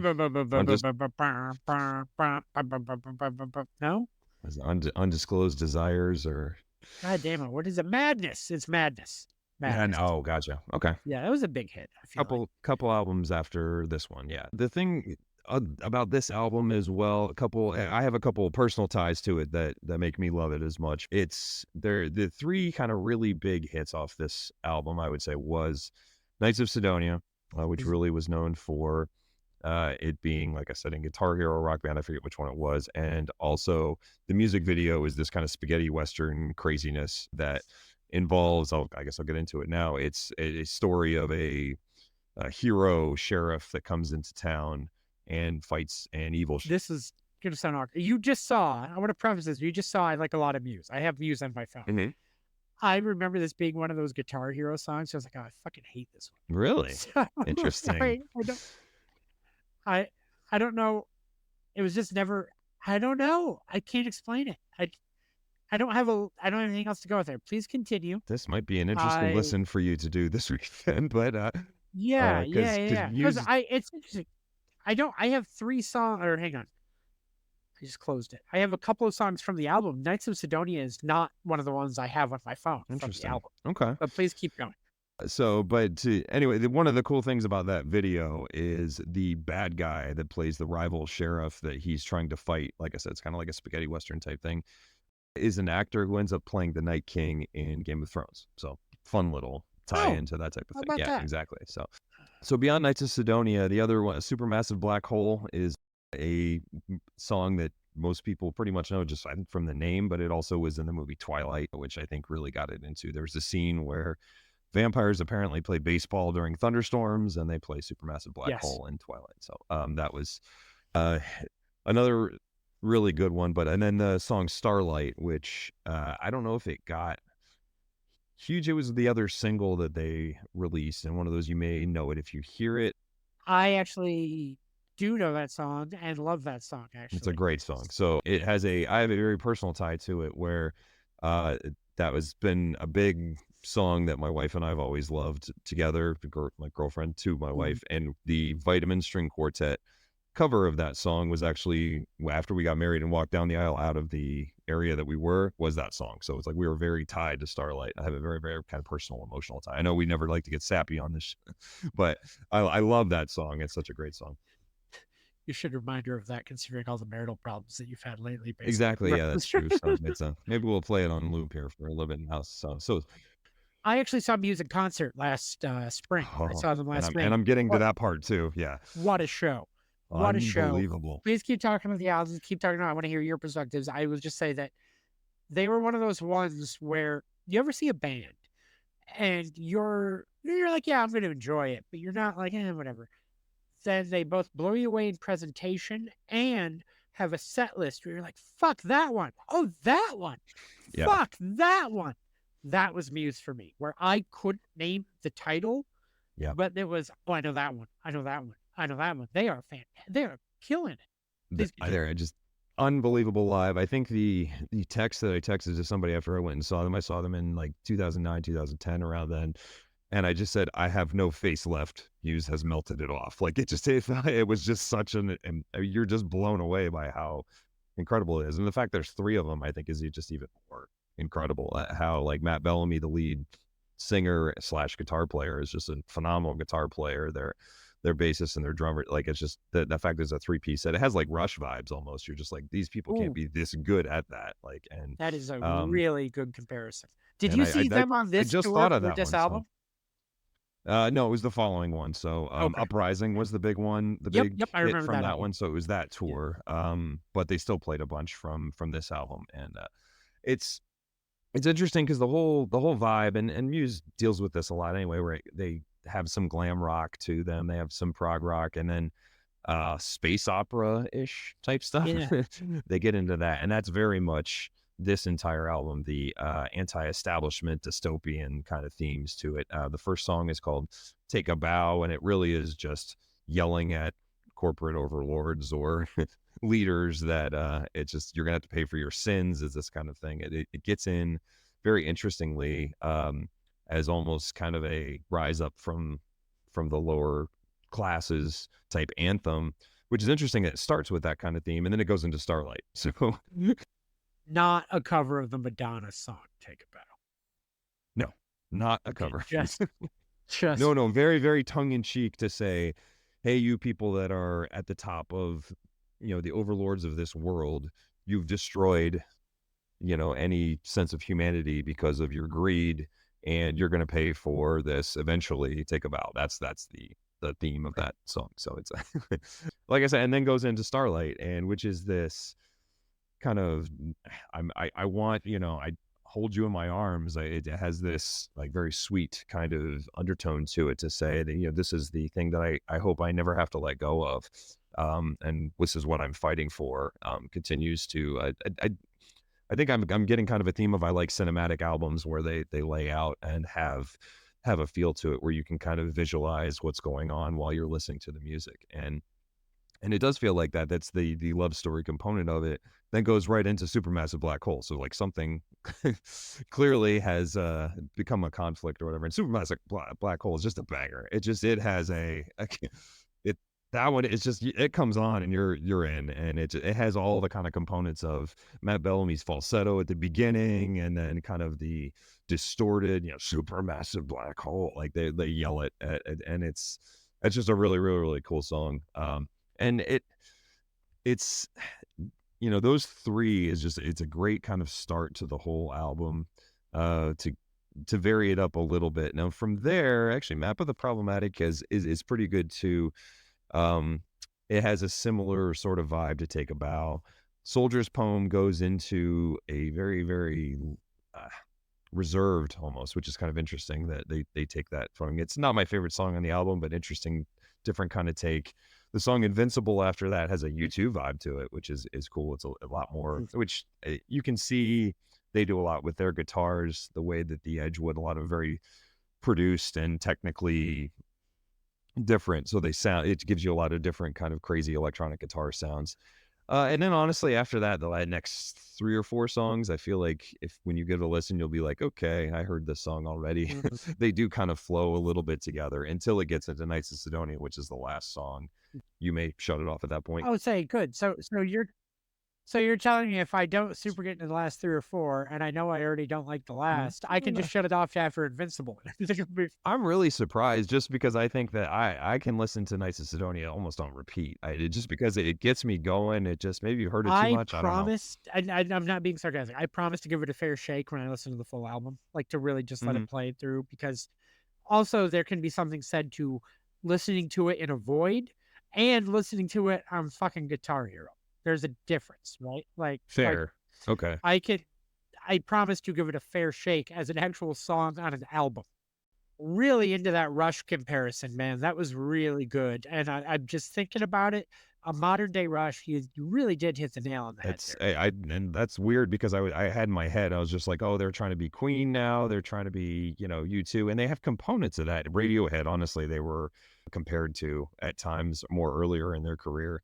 But now that I think about it, that probably actually is a little more spot on than the rest of them. So that just came kind of off the top of my head. But one of the interesting things about Knights of Sidonia too is the beginning minute and a half of that is just kind of these driving guitars, and it's a 5-note sequence that is the communication with the aliens in Close Encounters of the Third Kind, which is really cool. So like that kind of parallel there. Between the guitars, they stack Matt Bellamy's vocals. So that's a very Queen thing too. That's what Queen did a lot of times. They would layer their vocals on top of each other to give it a bigger sound.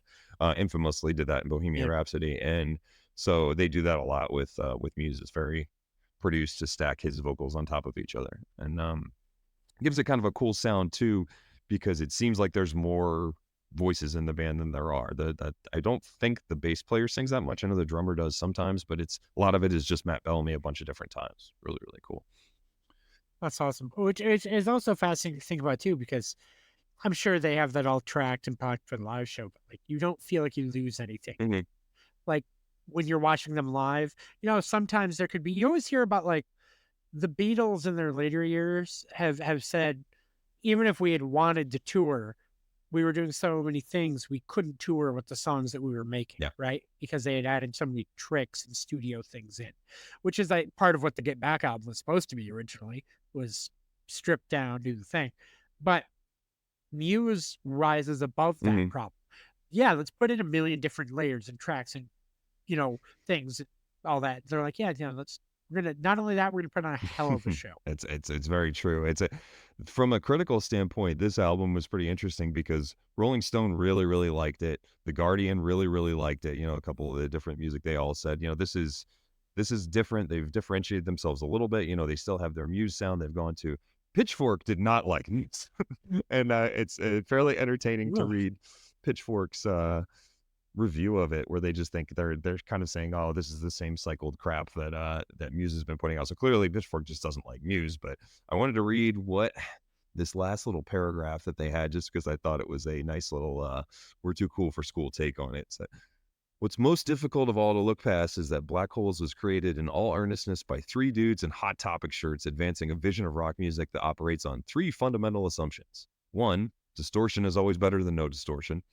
2, every measure of music should contain at least one drum fill. And 3, the future will be dominated by robots. Muse leave no room for compromise on these points. So for peace of mind, call them retro, because they can't reasonably consider such a vision inventive, can they? Ooh, my games. I wanted to see some of what you were talking about. And so, did you listen to the latest Muse album? I think it was 2022, Will of the People. I have kind of fallen off a little bit on them since probably the mid 2010s. Since I saw them last year, I wanted to catch up a little. I listened to that. It was pretty good. Pitchfork also hated that album. Maybe they do hate Muse. Well, this is what's great. I went to Reddit, and one of the first comments was, Pitchfork hates Muse. In other news, the sky is blue and water is wet. And that That's was one of awesome. the very first Reddit comments. That's And I great. was like, there it is. And there's all sorts of terrible things. Just listen to some of these comments. Yes, my favorite Muse album release edition. Seeing how low the Pitchfork score will be. Cool. I didn't realize that was a thing. That's funny. Wait a minute, they didn't mention Radiohead at all. Is this even a Pitchfork review? All right, Muse. Uh, We'll ride with you, Muse, even if Pitchfork won't. But yeah, give it a listen. It's a very entertaining. It's a little bit longer, 45, 48 minutes, but definite bangers in there. It's I would say it's like a highs and lows. I wouldn't say overall, it completely good, but the highs are well worth a listen. Moving on to The Simpsons. Randy, you chose this episode, I believe, or I did. I don't remember. Why did we choose the episode we're about to choose before I move into it? I think I gotta look at our text message back and forth, because I definitely sent you a screen grab from it, but I want to make sure it is Okay. okay to reference. Was that just it? on. We were texting random GIFs, and it was just like, yeah, let's do that one, which would track, frankly. Because I was watching Oh, this I remember what it episode- was, but go ahead. Yeah. I was just watching this episode, and I thought, why the fuck are we watching this episode? It's a good episode. I just couldn't remember why we chose it. I texted you that my wife and I were watching something on like the Smithsonian or the Travel Channel about cruises, and there was a cruise in Germany, or a German cruise that was going somewhere in the islands off of Spain, and the German captain was very very displeased with the lack of punctuality of the people in one of the Spanish ports. And I forget. And so I texted, and it was on camera. It was just like, I'm not pleased with lack of punctuality or something like that. So I texted you that. And then I texted you, we Germans aren't all with the rainbows and sunshine. And on that note, for any Simpsons fan who hasn't figured it out, and for everyone else, we are talking about the third season episode, Verkaufen der Kraftwerk, first airing December 5th, 1991. It is the 11th episode of season 3. Mr. Burns decides to sell the power plant to a team of friendly, efficient Germans.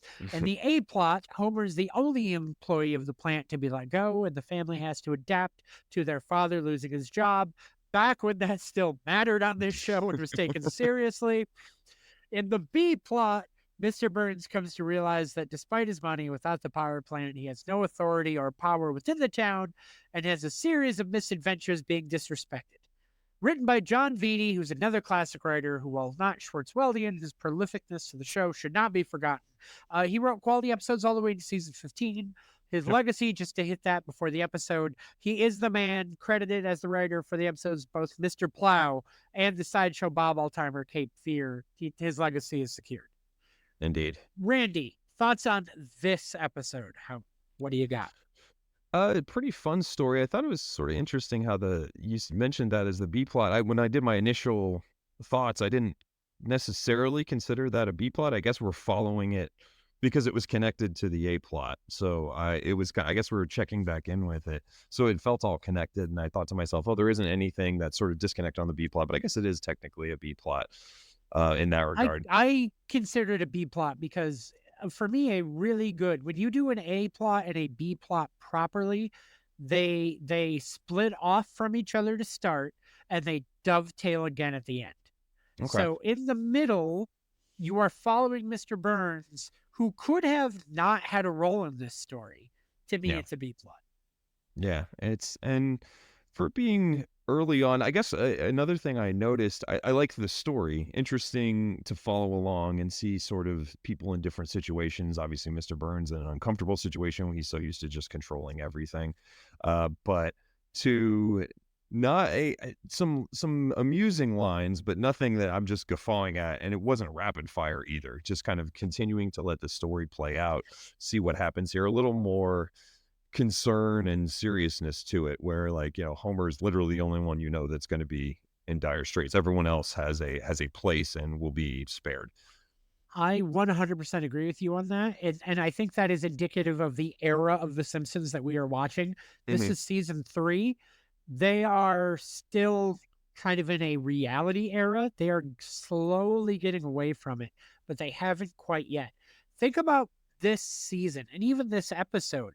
They do weird, goofy shit, but it's almost always a dream sequence, a TV show, a reason to excuse why this weird shit is happening in the reality of this episode.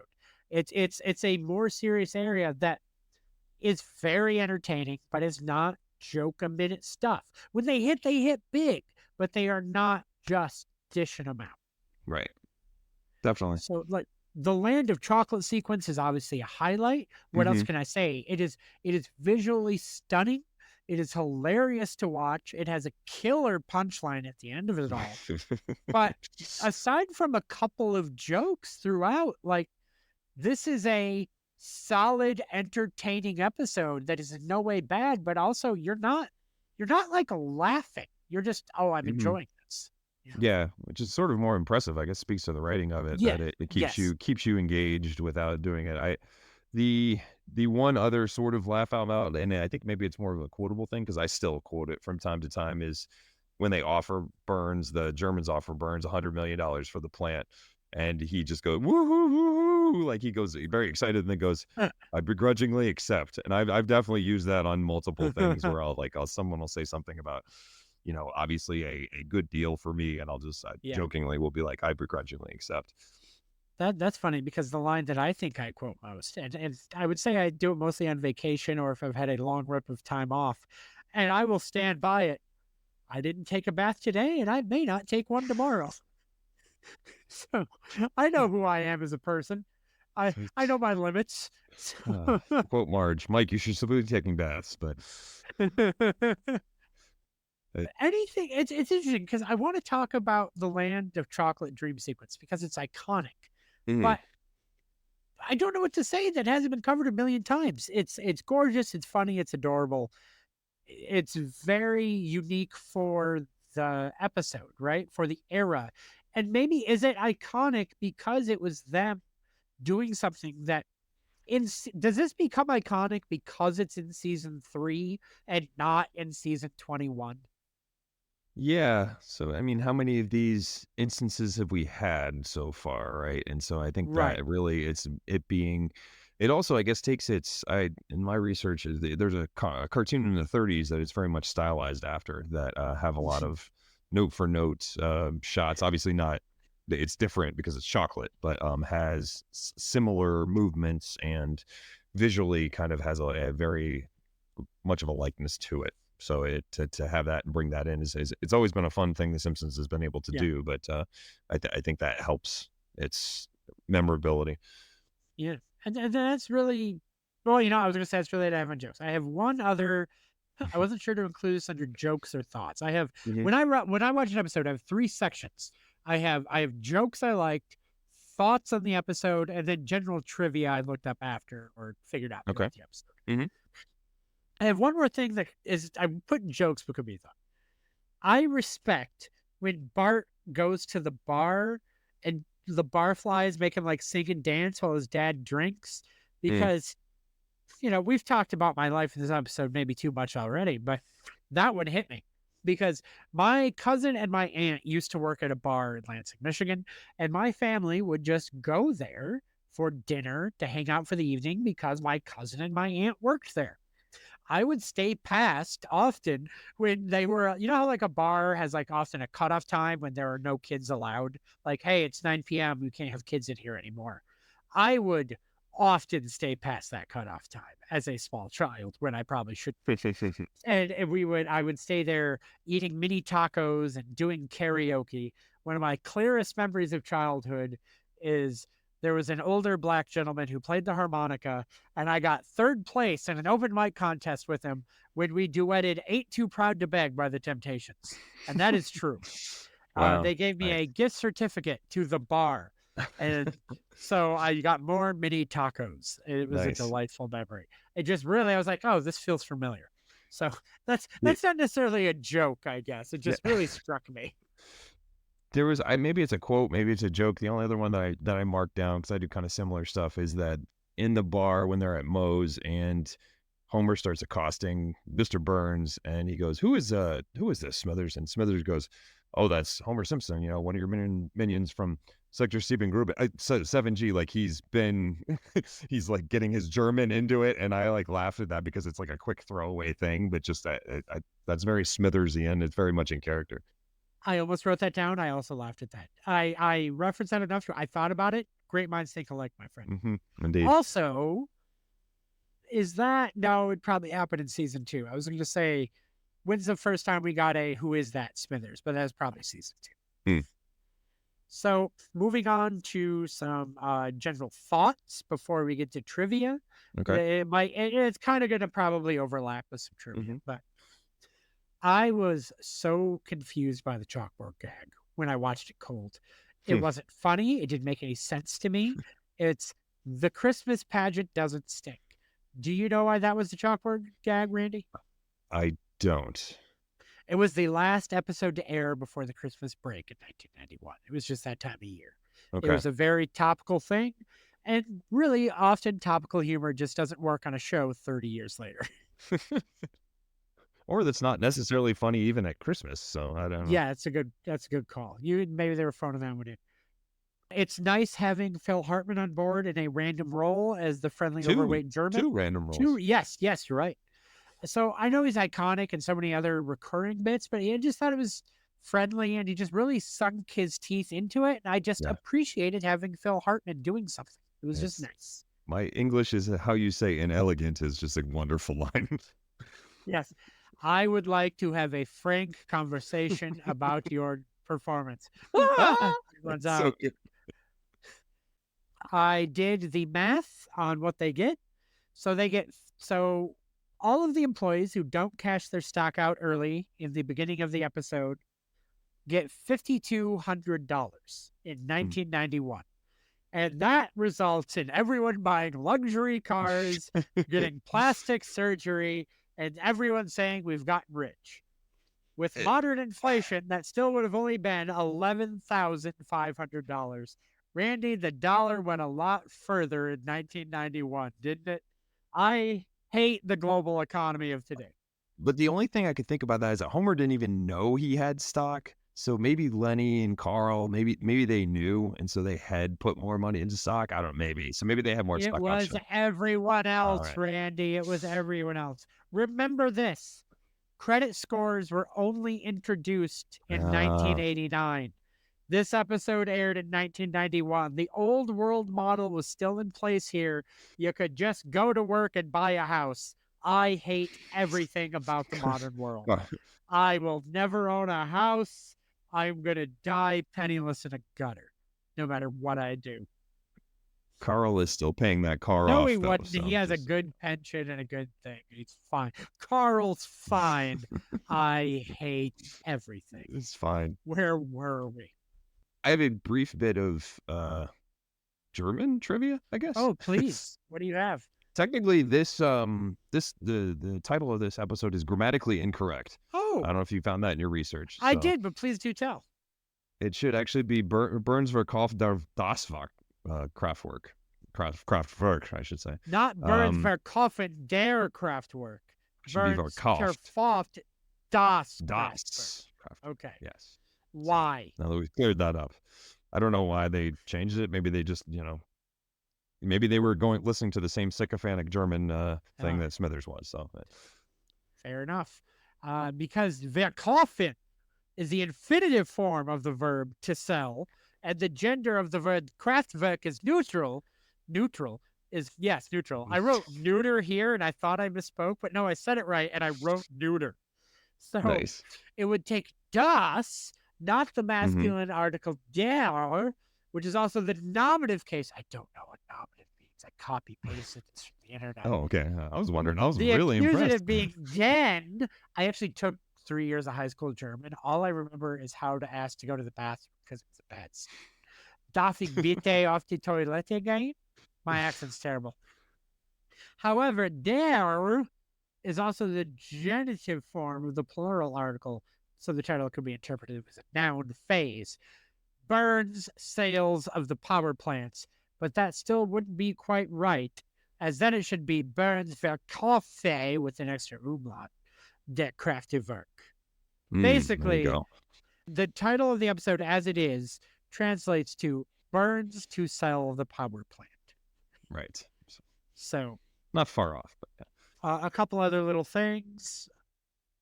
Mr. Burns' voice offset me. It was bothered me at the start of this episode, and amazingly, I found out why. Because it sounded wrong, and I actively wrote, "This sounds like season 1 Mr. Burns." It still felt wrong. It has that extra graveliness to it, and it felt like he slipped into it again while they were talking. Here's why. Mr. Burns' line about the hot dog is recycled from 2 cars in every garage and 3 eyes on every fish. Ah, there you go. My nerdy ears heard it. I thought, that sounds wrong. That sounds like original Mr. Burns. And it was. So there you go. There you go. 3 other things before we move on. The Land of Chocolate Fantasy was originally supposed to have a street sign that read Hershey Highway, but the censors objected. As Randy, you're a good, pure soul. You're clearly just laughing at my inflection, not knowing what it means. Hershey Highway is a slang term for anal sex. Did you know that? Right. You didn't know that, did you? You did. I clearly had no idea. I was just laughing at your inflection. Yes. So Smithers is seen around bees in this episode without any ill effects, in contrast to the classic episode in season 7, 22 short films, where it is revealed he is deathly allergic. He gets bit and has to get to the emergency room. A lot of fans, I've heard, worst episode ever. Oh, somebody's going to get fired over that blunder about that continuity error. However, the Simpsons wiki online, who always has dumb shit to try to explain away anything, says, no, this is not a goof.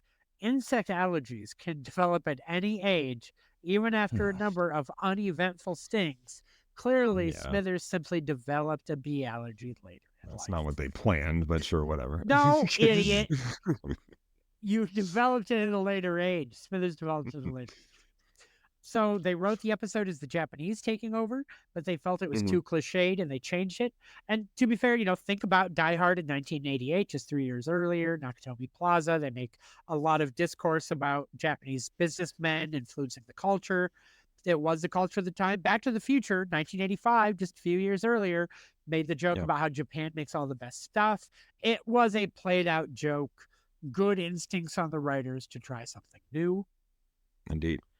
Finally, this episode is rated an 8.3 out of 10 on IMDb ratings, putting it as a good quality episode on their scales. Just missing out on being great. 8.6 and above is considered great. For reference, the highest rated episode of the season is the one right before this one, Flaming Mose, with an 8.8 out of 10. While that is a very good episode, I find that rating to be incredibly too high. I like the episode, but that seems excessive to me. Yeah, I think it's just one of those that just sticks in everybody's mind. Maybe not necessarily one of the best, but from it, maybe it's almost a memorable ranking more than a quality. Very surprising to me. However, that is it.